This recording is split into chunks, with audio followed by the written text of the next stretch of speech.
and flag me down, I'll call on you, just like normal. And since David Moore's not here, you know who we get to start with? David Moore's right here. Oh, whoa! There you go, David. Great. All right, David. Hey, he was ready to jump in. All right, good. Okay, cool. Okay, Jerry and Jimmy both, what this moment means to both of you and the actual conversation between the two of you when you decided it was going to be this year and this time. Well, I'm happy. It feels right. I feel rewarded by what it represents. All of the times that we had, they were traumatic times. I'm not trying to be overly dramatic, but nice little scars, beautiful scars, 30 years ago and during that particular time. And so appropriate. Everybody in this room knows that Jimmy Johnson should be recognized in this manner because of any definition that you want to come up with. I recognize completely sometimes the frailties that are involved sometimes with human emotion that shouldn't in any way stand in face of the great working and great relationship we had. We were young boys together. We had a chance to literally climb on a rocket, and I couldn't have picked. I said when I first got involved, Jimmy is worth 5 Heisman Trophy. If you recall, we were changing Coach Landry as coach at the time, and Jimmy was worth 5 Heisman Trophy in my eyes. And so the point is that this is very appropriate, very time to nail it. It was always going to happen. Well, let me just say this, how appreciative I am of Jerry, and appreciative of the Ring of Honor, but more appreciative of him bringing me to the Cowboys in '89. The two of us were working around the clock together, and people don't realize, the relationship. Back then, Jerry and I talked every day. Every single day I would be in his office. And we talked about here just recently, we never really had a disagreement. And that's surprising to a lot of people. Yeah. But we were always on the same page. And then probably some of the tension happened there toward the end of my career as far as with the Cowboys, is when we were so busy going different directions, we didn't talk as much. But my feeling for Jerry has never changed. And this may be strange. I love the guy. He is a big part, maybe the biggest part of my entire career, and I'm very appreciative of that. I couldn't have had my frailties as to this issue if Jimmy didn't mean so much to me. And because somebody that you don't care can't get to you. So it meant a lot. Like I said, those are frankly, I think we were about 50 puppies. Most of you guys in here are just puppies. Had I had the maturity that I stand here with today, we might have rolled on past some of this stuff. But seriously, it was the thing I want to emphasize is how absolutely wonderful, and for a lot of things, how it made a difference in something that we both love, and that is sports and football. Jimmy, from the first time I ever met him, made me smile and brought some energy to me. First time I ever met him when he walked in as a freshman. And so it was a natural. There was never any hesitation when I bought the team. Never any hesitation. He left. He didn't even sign a contract. Right. Didn't have a contract for months, without exaggeration. And when we did it, the Cowboys paper was not good at that time. It wasn't. And so I grabbed it and I said, look, I'm going to just tell you it's not worth the paper it's written on, so I'll personally guarantee that, because I do want you to have what you got coming, whether this thing has problems or not. But the point is, that was the spirit of it, and really that's the story. And I believed in Jerry enough to say, hey, he said, well, how much do I need to pay you? I said, here's what I'm making at University of Miami.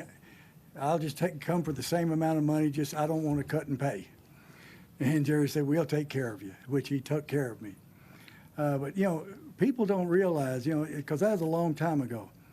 The Cowboys are coming off 3 losing seasons and the worst team in the league at 3-13. Now, we didn't help them any by going 1-15 the next year, but they were at the bottom of the league, and within 3 years we won back-to-back Super Bowls. But that was Jerry and myself, the energy that the two of us had, and coaches and players. A lot of people are involved in that, being able to turn the team around the way we did. Yeah. And we never made a decision. I didn't. The best way I can describe this is Jimmy might allude to the fact that I had the money on the table. And I would say, you've put everything you're about. You've emptied your complete bucket, your entire career, just like I have. So we're here even Stephen. We both emptied our buckets here to make this thing go. And if we mess it up, then it's going to be the same consequences for both of us. But we got in there, and like I said, real good lesson. You can't get that uptight unless you care enough. If you don't care, then you can let them go on to the next deal. But when you care, then it stays tight. I'm glad you're in. Well, thank you. Thank you. Clarence Hill for Star Telegram. We've been doing this mating dance, since he got the Ring of Honor, so to speak. And you said it was always going to happen. Why now? What has transpired? You guys met before the Chargers game. Why now? Well, first of all, I really thought it was time, and I wanted to do it this year. As you know, we don't have a set time frame of when to do the Ring of Honor thing. And so, frankly, it just felt right. Certainly, there was some a little awkwardness that was happening for not doing it that I guess I anticipated, but I really didn't anticipate it. And so I wouldn't have wanted that to linger any longer at all about we have a deal in the Hall of Fame that even though somebody tries to get in, maybe is nominated 15 times, boy, when you're in, you're in. You've always been in. Okay, it was just a question of when. I think one reason for this year is I'm alive.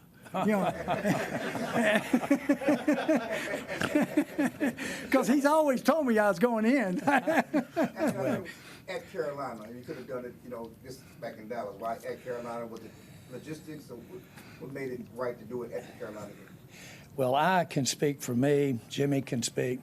Jimmy enjoys one of the most unique relationships of 30-something years with his team at Fox that there is. And we didn't have another Fox game there. And then we have Aikman coming up on Saturday. Yeah, the 30th. So it was really something that they and us really wanted to have that celebration with Fox announcing it to do both. That's why this circumstances. We really thank David Tepper.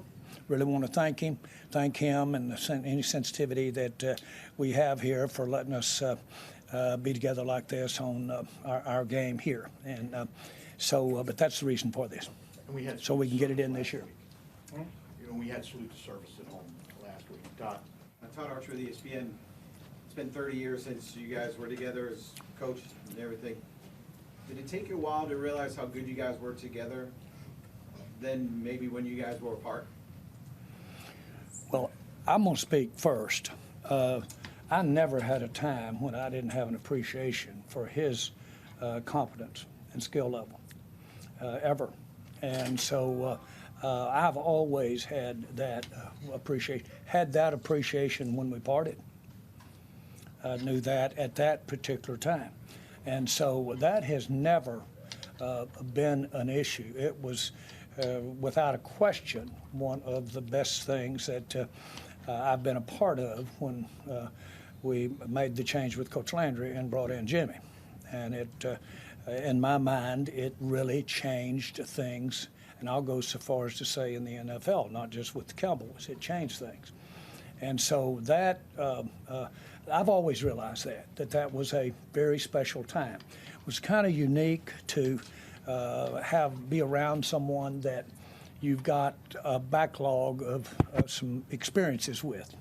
That made it nice. But frankly, it was so tight and so strong, and I'm not going to use the word, but so competitive, that we didn't have a lot of time to talk about the old times. Right. When we first got involved over our first 4 years, this thing was every day was Pearl Harbor, and on and off the field, And Yeah. so, but it was great atmosphere, great. And again, his being in our Ring of Honor does, in my mind, say that will represent as much as anything could that period of time from the transition to Tom Landry to world champion, and the actual transition, if you will, of the way the NFL operated as late as '89, and the way it was operating as early as '94, '93.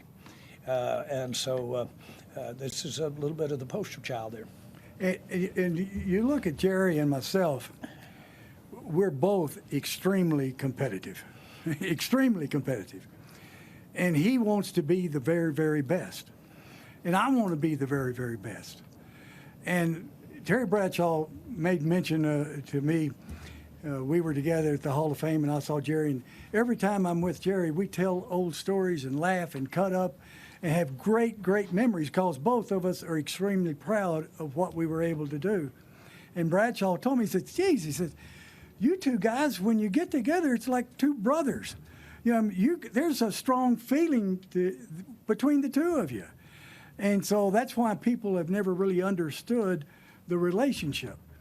But we're both extremely proud. I mean, the way the Cowboys are, today, and the way the Cowboys were back then, and, we're very proud of what we were able to do. The Ring of Honor, as at least depicted to me by Tex, who initiated the Ring of Honor, said it's really, for me, Tex, not about the best players, and it may not be about the best coaches. What it's about is the people that have impacted the franchise, that have made a major mark on what you think of when you think of the Dallas Cowboys.